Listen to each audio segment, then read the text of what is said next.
វិទ្យាល័យគ្រឹះស្ថានថ្លៃថ្លៃលោកក្រៃវិស័យសង្សារទីផ្ដល់ចំណេះជំនាញអប់រំសិស្សមកជួបជុំពេញចិត្តស្នេហាខិនខំសិក្សាទាំងយប់ទាំងថ្ងៃសឹងរៀនចំណេញចេះទាំងសិលធម៌ចិនកាយបវរស្មោះសរបន្តនិស្ស័យរៀនក្នុងសាលាផ្សារភ្ជាប់សហគមន៍ចូលរួមឧបត្ថម្ភសម្ភារៈកម្រៃសាមគ្គីធ្វើដៃដើម្បីខ້າຍមរទាំងគ្រូទាំងសិស្សរួមថែវប្បធម៌អង្គភិរៈបន្តមរតកដ៏ល្អដូនតាខែមរៈវិជារៀនសាវតាខ្មែរប្រវត្តិហោហាយប្រសិទ្ធសិលាគ្រូនាំទស្សនាសសាសនាដៃបញ្ញាសាផ្ដល់ចំណេញលោកប់អង្គរៃយទ្រពផ្សព្វជាប់ទៅគ្រប់វិស័យចំណេះផ្លូវលោកសំយងផ្លូវធម៌សង្គមសាទរទទួលប្រស្រីធនធានប្របីបំពេញកិញ្ញការវិន័យគុណធម៌មង្គលថ្លាថ្លៃ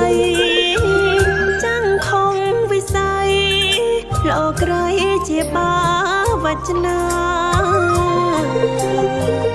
លោកតាបណ្ឌិតស្ថាបនិកឧត្តម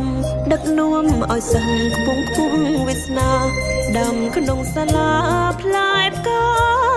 សង្គម